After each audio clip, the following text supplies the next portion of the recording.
اعوذ باللہ من الشیطان الرجیم بسم اللہ الرحمن الرحیم السلام علیکم ورحمۃ اللہ وبرکاتہ ونعمتہ ومغفراتہ وجنت الحلالہ ودوزخت الحرامہ۔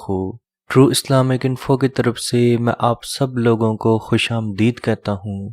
قرآن پاک کے پہلے سپارے کا کیا خلاصہ ہے، یا اللہ پاک نے پہلے سپارے کے اندر انسان سے کیا کیا فرمایا، یا کیا کیا اہم باتیں قرآن کے پہلے سپارے میں موجود ہیں، تو عزیز دوستو آج کی خصوصی ویڈیو اسی ٹاپک پہ بنائی گئی ہے۔ پہلے سپارے کے آغاز میں ہی سورہ فاتحہ جو کہ بہت ہی فضیلت والی سورہ ہے اس کو رکھا گیا۔ بے شک یہ سورہ بہت زیادہ فضیلت والی ہے، اسی لیے اللہ پاک نے اس کو ہر نماز میں پڑھنا بھی فرض قرار دیا، یعنی کہ کسی بھی انسان کی نماز اس وقت تک پوری نہیں ہو سکتی جب تک وہ اس نماز میں سورہ فاتحہ کو نہ پڑھ لے۔ نبی پاک صلی اللہ علیہ وآلہ وسلم کا فرمان بھی ہے کہ سورہ فاتحہ کے اندر اللہ پاک نے شفا رکھی ہے، اور ایک اور روایت بھی ملتی ہے جہاں ایک فرشتہ آپ صلی اللہ علیہ وآلہ وسلم کی خدمت میں حاضر ہوا اور سلام کرنے کے بعد عرض کی، یا رسول اللہ آپ کو 2 تحائف اللہ کی طرف سے مبارک ہوں، اور اس سے پہلے یہ کسی بھی نبی کو نہیں ملے۔ ایک فاتحہ کتاب یعنی کہ سورہ فاتحہ، اور دوسرا سورہ بقرہ کی آخری آیات ہیں۔ پہلے سپارے کے اندر 5 اہم باتیں بتائی گئی ہیں۔ سب سے پہلی بات اقسام انسان، کہ انسان کی کتنی اقسام ہیں، جس کے اندر بتایا گیا کہ انسان کے 3 اقسام ہیں، جس میں مومنین، منافقین اور کافر ہیں۔ مومنین کے آگے سے 5 صفات بتائی گئیں، جس میں غیب پہ ایمان رکھنے والا، نماز پڑھنے والا، آخرت پہ یقین رکھنے والا، کتاب پہ، اللہ کی کتابوں پہ ایمان رکھنے والا، اور انفاق والا۔ اسی طرح منافق کی بھی خصلتیں بتائی گئیں، جس میں بتایا گیا کہ منافق جھوٹا ہوگا، دھوکے باز ہوگا، قلبی بیماریوں میں مبتلا ہوگا، جاہل ہوگا، فتنہ و فساد کرنے والا ہوگا، اللہ کے پیغام کا انکار کرنے والا ہوگا۔ اسی طرح کفار کے بارے میں بھی بتایا گیا کہ ان کے دلوں اور کانوں اور آنکھوں پر پردہ ہے اور ان کے اوپر مہر لگا دی گئی ہے۔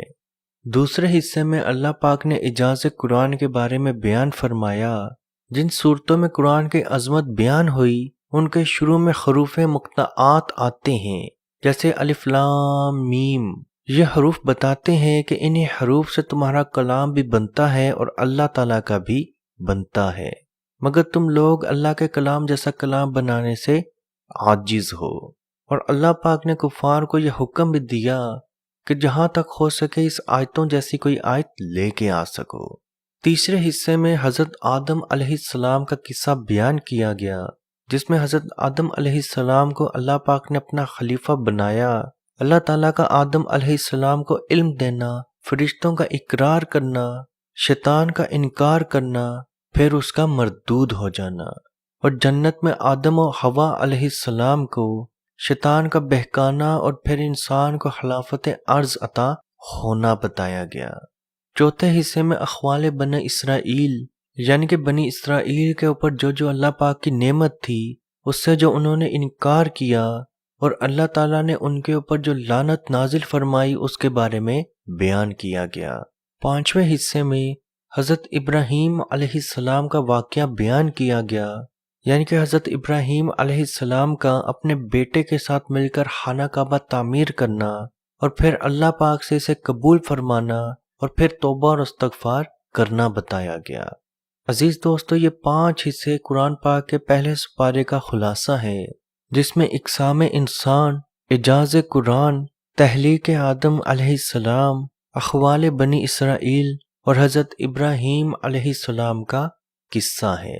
عزیز دوستو، انشاءاللہ اللہ پاک کے حکم سے ہم پورے رمضان میں ہر سپارے کا خلاصہ ضرور بتائیں گے۔ اللہ پاک سے دعا ہے کہ اس رمضان کو ہمارے لیے برکتوں والا، نعمتوں والا بنائے، اور ہماری پریشانیوں اور مشکلات کو دور فرمائے، اور ہماری عاجزانہ اور چھوٹی موٹی دعاؤں کو، چھوٹی موٹی عبادتوں کو قبول فرمائے۔ ہمارے اوپر کوئی بیماری ہے، کوئی پریشانی ہے، کوئی قرض ہے، اللہ پاک غیب کی مدد سے اسے ختم فرمائے۔ کوئی جادو ہے، کوئی نظر بد ہے، کوئی بیماری ہے، اللہ پاک اس کو اپنی رحمت سے دور فرمائے۔ نوکری نہیں مل رہی، اچھا رشتہ نہیں مل رہا، اولاد کی بندش ہے، بیٹے کی خواہش مند ہیں، بیٹی کی خواہش مند ہیں، اولاد کے خواہش مند ہیں، اللہ پاک آپ کی پریشانی دور فرمائے اور اپنی رحمت آپ پہ نازل فرمائے۔ اور جو لوگ کسی نشے میں، کسی بیماری میں مبتلا ہیں، اللہ پاک ان کا نشہ، ان کی بیماری دور فرمائے اور تمام مسلمانوں کو اس ماہ رمضان میں اپنی عبادت کرنا نصیب فرمائے اور کشمیر کے بھائیوں پہ خصوصی رحم عطا فرمائے اور ان کو آزادی کی نعمت عطا فرمائے۔ آمین۔ اللہ حافظ۔ اے مالک ہمارے اٹھے ہوئے ان گندے ہاتھوں کی طرف نہ دیکھ، مالک اپنا رحم اور اپنا کرم فرما، مقبوضہ کشمیر کے مسلمانوں کو آزادی کی نعمت سے مالا مال فرما۔ اے اللہ اس حال کے اندر جب کہ ان پر ظلم و ستم ہو رہے ہیں، اس قدر ان پر مصائب اور آلام ہیں، اے مالک و مولا اس ماہ مقدس کی مقدس گھڑیوں کا صدقہ اے اللہ کشمیر کے مسلمانوں کو آزادی کی نعمت سے مالا مال فرما۔ اے مالک جو ان پر مصائب اور آلام بارش کی طرح برس رہے ہیں، اے مالک تو اپنا خاص فضل اور اپنا کرم فرما، ان کی اس آزمائش کو، اس امتحان کے اندر ان کو کامیاب فرما، ان کی اس آزمائش کو دور فرما۔ اے مالک و مولا اپنا کرم فرما، ان کو آزادی کی نعمت سے مالا مال فرما۔ اے مالک ہم گناہگار سیاہکار جو بھی ہیں تیرے محبوب کی امتی ہیں، تجھے تیرے نبی علیہ السلام کا، اس کی محبوبیت کا واسطہ دے کر تجھ سے دعا مانگتے ہیں۔ اے مالک کشمیر کے مسلمانوں کو آزادی کی نعمت سے مالا مال فرما۔ اے مالک ملک پاکستان کو استحکام عطا فرما، ملک پاکستان کی سرحدوں کی خیر فرما، ملک پاکستان کی سرحدوں پر پہرا دینے والے نوجوانوں کو الہ العالمین ہمت اور حوصلہ عطا فرما۔ ملک پاکستان اور دنیا کے اندر اسلامی مملکت کے جتنے بھی حکمران ہیں، اے مالک ان کو شرم و حیا عطا فرما۔ اے مالک ان کو کفار کی آنکھوں میں آنکھیں ڈال کر بات کرنے کا حوصلہ اور ہمت عطا فرما۔ اے مالک و مولا اسلامی ملکوں کو اکٹھے ہو کر اے مالک و مولا کشمیر کی سلامتی کے لیے، حق ارادیت کے لیے آواز اٹھانے کی توفیق عطا فرما۔ اللہم ربنا تقبل منا انکا انت السمیع العلیم وتب علینا یا مولانا